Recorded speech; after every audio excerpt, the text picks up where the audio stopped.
So before we move on to the Q&A session, I would like to ask each of you, because you've been part of the book, what this experience has meant both personally and professionally in your case. So if you want, you can start with Katia, and I think it would be great if you can start by introducing yourself so that everyone gets to know the great person you are.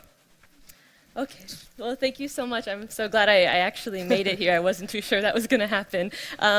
So my name is Katia Gomez, born and raised in California. So I started the organization Educate to Envision when I was fresh out of college. And this organization works in the most rural areas of Honduras where there's no access to high school. And we start high schools for the very first time in these villages. So where to go with my experience of, okay.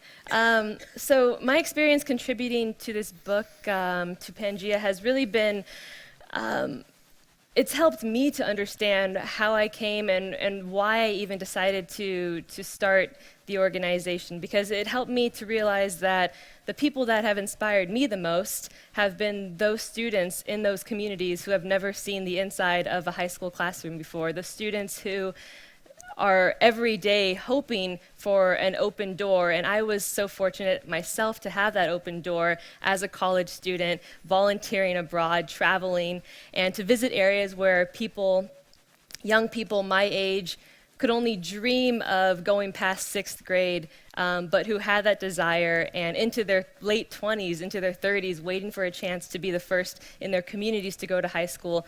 So being able to contribute to this book reminded me of why I do this in the first place. I think that we can all say that it's a 24/7 plus job that we do here, but when you're reminded of that first moment that you were inspired, that's really what keeps me going, and I'm sure what keeps everyone going. So this book really helped to reinforce that for me. Great. Mohammed? Much like Katia, really, writing the book was a moment of reflection. You know, you spend like so much time always stressing about what you're doing, like meeting deadlines, trying to satisfy clients, that you never really have the time to think about, why did I start this? Why am I doing this? And writing the book was pretty much a time like where I could sit down, and though I don't like writing that much, I'm not going to say it was like the most enjoyable part of the book, but that reflection was really instrumental. And now that you have a clearer mind why you're doing this, you can easily speak about it for other people, inspire other people to follow suit. Obviously, the biggest benefit was meeting these amazing people. Now that I can call my friends, I've never met Katia, but like this is the first time, and I feel that we're friends forever. You know, just by reading her chapter and knowing what she stands for, much like all the authors here. So really, thank you for that opportunity, and I hope that if anything, I hope each one of us managed to inspire at least one person who managed to read the book to get out there and do something about whatever issue they feel really strongly about. Great. For me, being part here of Pangea and the book, it's amazing. I mean, when we met first time, I immediately felt a connection, because what I'm doing is to try to inspire people through entrepreneurship and through traveling, and what Pablo is doing here, what Pangea is doing here, is trying to unleash this potential that young people have. So the connection was very quick, and I'm very happy to be here. I'm very honored to be here in the middle of all of you. Thank you so much. Well, I mean, to echo much of what you've said, I was just a high school student, and one day the people from Pangea called me, and I'd never heard of them, and I said, these people are crazy. And they are, trust me, they're really, really crazy, but in a wonderful way. And both the book, with the support of Aguilar, but also of my friends, has been incredibly inspiring, and a reflection not just on my life, but on how other people lead their lives, right? And I was the epilogue, so I kept asking and said, give me Katia's chapter, give me Mohammed's chapter, give me Andre's chapter, give me your chapter, Pablo. And as I read it and I tried to form a conclusion, I was so energized and inspired and invigorated by the fact that change doesn't happen in one way. It's not just being an entrepreneur, although it's a lifestyle. It's also going out to Honduras. It's also planning a conference in Madrid. And the common theme that I saw among my friends was there is no limit, right? Nothing is impossible if you put in the hard work, if you fight for it. And really, I'm very humbled to have participated in the book and and really to reflect not just on my life, but on your lives as well. And within the, when we get to see your talks and everything you kind of like reflect on, one of the main messages that I took from each of you was the importance of entrepreneurship in today's world. But kind of like going, and as you guys define it as an attitude towards life, how important do you think that attitude is nowadays, especially as everything is changing and everything is changing faster and faster every day? How do you think, and we tend to think that the money is like what drives the world in every single factor and case, how do you think that attitude is going to replace the importance of money when it comes to redefine and transform everything that happens around us? Who wants to go first? Sure, I'll take a shot. Ladies first. I think that, so when I think of entrepreneurship, that's not something that I ever felt like I was born to do. I didn't, grow up thinking that I had the ability. I was actually much more of an introvert. I was very shy. I didn't think that I would be someone who would be out there, knocking on doors, buy my product or do this or give me, donations or anything. Like I was the one who would just much rather be in the background. Like I'll send you an email, I'd prefer to just be behind a screen. So to grow into that role really was out of necessity. So it was going on to Honduras that trip and then realizing that my own weaknesses, or what I perceived to be weaknesses, they couldn't stand in my way of helping other people. So I had to just say, okay, I'm not someone who wants to stand in front of a crowd, but if I'm going to make an impact, then I have to say, forget about you being shy. Like these are people's lives at stake. These are people who you can really make an impact for. So having the entrepreneurial attitude is something that I've tried to also pass on to our students in Honduras as well. So even though they don't have, the startup capital, or they don't have the internet even yet, a lot of them, to research how do I start a business, it's about at least showing them that no matter what, you can be a leader. And so through that, being able to pass on that attitude, as I mentioned, not the money, but that fierce, the perseverance, I think above all else is what I've tried to pass on. One of the questions that we had to answer when we had all these interviews these 2 days was, what is entrepreneurship for you? What does it mean for you to be an entrepreneur? And my answer was to be yourself. Right? Because in the end, as you said before, we never grow up wanting to be one, but in the end, when you find yourself doing what you really love, then you become, and you call yourself an entrepreneur all of a sudden. So what do you think, for example, in your case, because you've done so many different things, and as you said, I don't know anything about what I do from a technical perspective, but I do it, and I make it happen. So what are your thoughts in that sense? No, exactly. I just like to go back to the money versus attitude point. Today, you don't need money to start anything. You can either bootstrap or raise outside financing. I mean, even the most basic things, you can like build an app just by having access to a laptop and internet. A kid probably in a garage in Ghana has almost the same resources to build a multi-billion-dollar company as an engineer in Silicon Valley. Because when you code an app, all you need truly is the knowledge and the attitude to pursue the idea in the first place. A lot of people, they have great ideas, but they don't want to go the extra mile because they think that it's going to be too tiring. I'm not going to be able to go out with my friends on a Thursday night. I'm not going to be able to meet my girlfriend most of the time. This is the attitude we need to fight because being the best version that you want to be requires sacrifice. And entrepreneurship is accepting that sacrifice. Sacrifice in terms of sleep, in terms of friendship sometimes, in terms of social life. And entrepreneurs know that that sacrifice is going to bear results. You're sacrificing today for tomorrow. And that's, for me, that's entrepreneurship. That's the right attitude if you want to get out there and accomplish something big.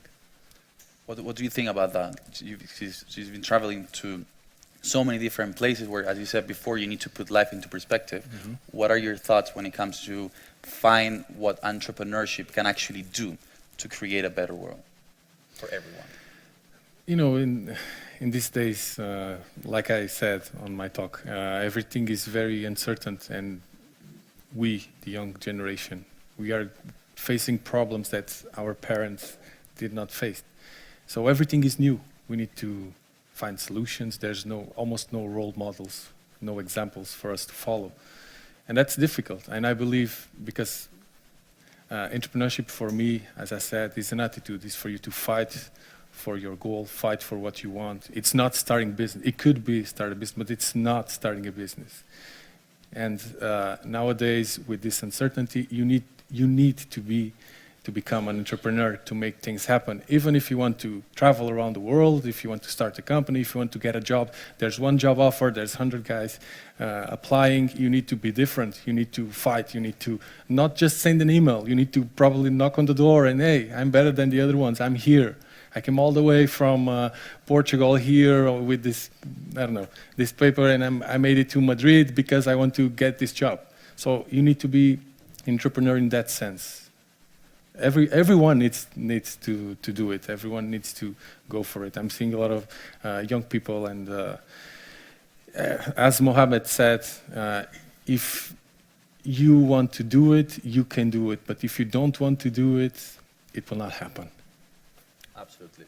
And Thomas, in your case, after everything you had to go through and the experience you talked about before, do you call that, for example, being an entrepreneur, kind of like being able to face all those challenges that were absolutely unexpected for you and brought to you a different, like, a situation that, as I said, was absolutely unexpected and you didn't know what to do, and especially because of your age at that time. So do you think that was kind of like a case of entrepreneurship, for example? Well, I think that's a very interesting question, and I'd never thought of it in that paradigm. Maybe, right? But I think what's more important is that it's an attitude to life. And Pablo, the way we decided we wanted to end the book was with the phrase, ahora te toca a ti, right? Now it's your turn. And I think what we hope really is that among the people here, and here, a few of you today will go back and scratch down a few ideas, escribir un par de ideas y decir, ¿qué puedo hacer? What can I do with this, right? Because if we all go home and we just go to sleep, we didn't achieve anything. And if we want to inspire, if we want to overcome both the hardships but also the great things in life, we have to fight. But you have to start at some point. And I'm going to say this in Spanish so I think everyone can understand me, but creo que una de las cosas que más me ha inspirado de trabajar con ellos ha sido que yo jamás me vi como un entrepreneur. Yo voy a una universidad donde la mayoría de gente la entrenan para ser un empresario, estar en una corporación grande, hacer lo que le toca hacer. Y verdaderamente es una inspiración estar con gente que sabe salirse de la caja, de pensar de maneras diferentes, de maneras críticas y afrontar los problemas que no solo tienen ellos delante, sino que tienen otras personas. Y yo sé que también hay personas mayores aquí. Por favor, inspirad a la gente. Que seáis mayores no quiere decir que ya se haya acabado todo, que penséis solo en la jubilación, que tenéis mucho que aportar también, de verdad. Pero de verdad, you guys need to inspire, and you need to inspire yourself, and you need to motivate yourself, and you're the only one who's going to be able to do it. That takes us to the next question that I wanted to do. It's like here, as Tomás just clearly said, we have young people and not so young people, let's put it that way. And if it had to be like a couple of recommendations or pieces of advice for them, one for the younger generation and one for the a bit less young generation, what would you tell them? Both to parents, grandparents, whatever, and to those that are part of our own generation, what would you tell them if you, I mean, now that you have the chance to kind of like tell them something about, don't do this, go for that, don't be afraid of failing, as we always say, but what kind of things would you tell to both sides? I'll take that first. I'll address the old people in the room. The less young. The less young. The less young. So most of you, I believe, had dreams when you were young. You wanted to be something. You wanted maybe to be a pilot. Maybe you wanted to have your own business. Maybe you wanted to be an artist. But you decided to take a job. How much did they pay you for you to drop that dream? How much did that first job, what was that salary that you got that put you in that state of mind that I'm going to put aside my dream and I'm going to work for these guys? And think 1 second, is that what your dreams are worth? Were you paid 5,000 euros, let's say, a month? Was that how much you were going to accept to give up on your dreams? Dreams are priceless. So never settle for just a salary. Never, if you feel that you're going to be happier by doing what you love, then drop everything and do what you love. We only have one lifetime. Why waste it on building someone else's dream? Why waste it? And then like 10 years from now, 20 years from now, all you're going to be left with are regrets. Not like how much money you made, but what could I have done differently? It's never too late to decide, I'm going to follow my dream. Regardless of my age, I'm going to do it. And if the world doesn't live with it, so be it. For the young people, I was in your place when I was in high school. You know, at that time, I had no idea what entrepreneurship even meant. I didn't even know that I could have the ability to start a business, let alone speak in public or meet clients. All I was thinking was pretty much to satisfy my parents, get a good grade, and just like be the good students that everyone wanted for me to be. But then at some point I realized, is that what I really want to do in life? Am I going to be happy with my choices? Because I'll have to live with that choice for an entire lifetime. Not one day, not 1 year, probably 60 years. Are you ready to make that gamble? Or are you going to say no? I'm going to do whatever I want to do. I'm going to do what makes me happy. Not what my parents tell me, not what my school teacher tells me. Obviously don't smoke, that's a good thing to keep in mind. But follow your dreams. Follow your dreams. And you'll really be happy for doing that a couple of years from now. It might be hard at the beginning, maybe it will not pay as much, maybe it's not going to be as acceptable, but it's going to be fulfilling. And that's what life is about. Kat, in your case, you're trying to transform the way education works in Honduras, and you have, I'm probably sure that you have to work both with those kids, but also with their parents. Here, and in many other countries in the world, education doesn't even work. What would you say to those, as he said before, parents that are obsessed with their kids getting good grades as kind of like a path to achieve success and be happy in life? What would you tell them about that?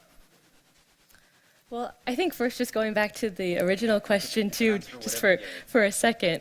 So I'm actually really excited to see adults and parents in this room because as I talk about in the book, sometimes as I've even myself in college speaking to professors or speaking to authors and people who have published all these great works, sometimes you speak to them and it's really intimidating and they don't really do much to help you with that intimidation because they, you know, at a certain age start to seem like, well, I know all there is to know, and what else can I really learn? And I feel like just having adults in this room shows that there's still more that people are looking to learn, and they feel that they can learn from young people.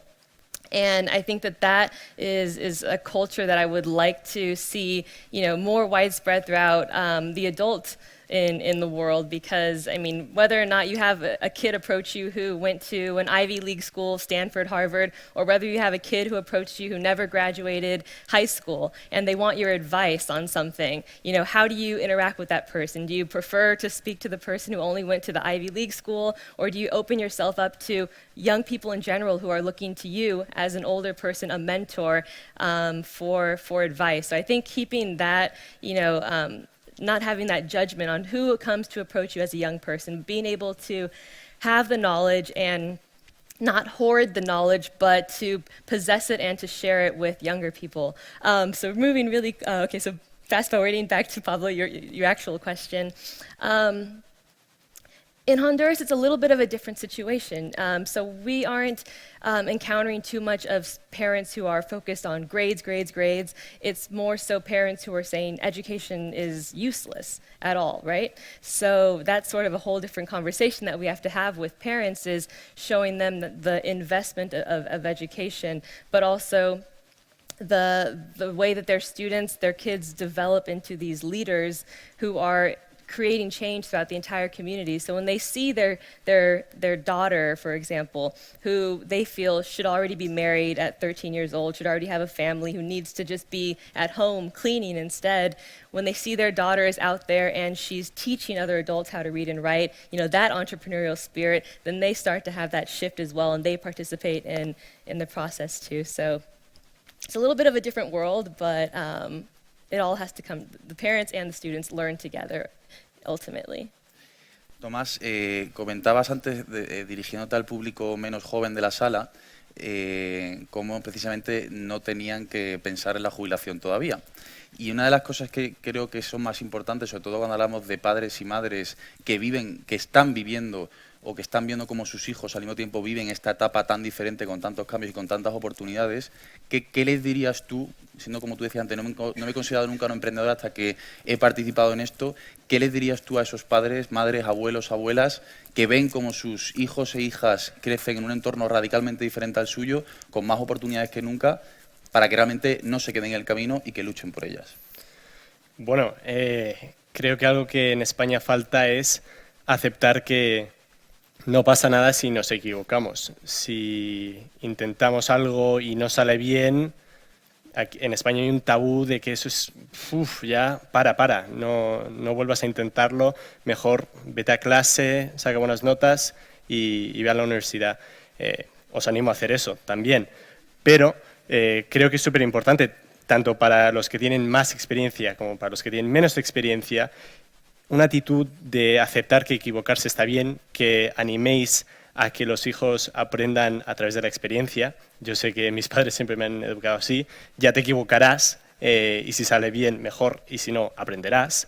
Y la verdad es que ayuda muchísimo, porque eso hace que tú vayas viendo qué has hecho bien, qué no has hecho tan bien, y animadles a que den un salto, un brinco, quizá que se vayan un año a estudiar fuera y luego vuelvan a casa. No sé, hay mil maneras, pero creo que hay que salir de la mentalidad de que solo hay que ir a bachillerato, solo hay que ir a la universidad y que hay que estudiar una cosa solamente. El mundo es muy, muy grande, hay muchísimas oportunidades fuera y dentro de España y también hay que enfatizar eso, que en España hay muchísimas oportunidades muy diferentes. Por ejemplo, si hay alguno que no ha entrado en bachillerato aún, tanto Mohamed como yo fuimos, yo estuve en Gales y él estuvo en Noruega con una organización que se llama Colegios del Mundo Unido, que beca a chavales para que hagan bachillerato en colegios en 16 países del mundo, en India, en Noruega, ¿dónde más? Gales, where else? South Africa, Hong Kong, en China ahora, en Alemania, en muchísimos sitios. Os animo a que apliquéis, a que os preparéis, a que busquéis dentro de vuestras comunidades las diferentes oportunidades. Una vez más, que se equivoquen, no pasa nada, que además esa experiencia luego les sirve para contar qué han aprendido. Que en mi experiencia muchas empresas valoran más que siempre me ha salido bien y la vida es perfecta. Creo que las empresas valoran y valoráis la gente que sabe aprender. Before we move to the final question, André, what would you tell, as we said before, going back to the initial question, what would you tell both the young generation and the less young one? To the young generation, Mohammed, I will sign what he said, but I would say that be bold and always have the gut to follow your heart. That's it. And to the more experienced generation, please don't kill dreams. So next time your kid comes home and says, I want to build the next Facebook, don't laugh. Ask him what he needs. Great. So if you guys want, because I think that's going to be the best part when we get people to ask you any questions or any doubts that they might have, I would really like to finish this panel with a very short message, kind of like a tweet pitch, saying kind of like the world that we have in front of us and everything we can do if we do have, as he said before, the nuts to go for it. So like just a very final, short, inspirational message. Katy, we can start with you. If you want, I mean, if not, we can move to that side. Oh, no, I'm up for the challenge. I will take something that I included in the book that I try to remind myself of all the time, and that is we are all here and we are educated people and we're aware of what's going on in the world. We're global citizens. I would say that it's so easy to become, so we're holders of knowledge, and it is so easy to become hoarders of knowledge that we forget to share that with others, because the road to entrepreneurship can be a selfish, lonely one, when in fact we should all be bringing up each other with us. So when you go on your path, whatever that is, wherever your passion takes you, bring others up with you, and that way the impact that the world feels will be that much larger. Thank you. Mohammed?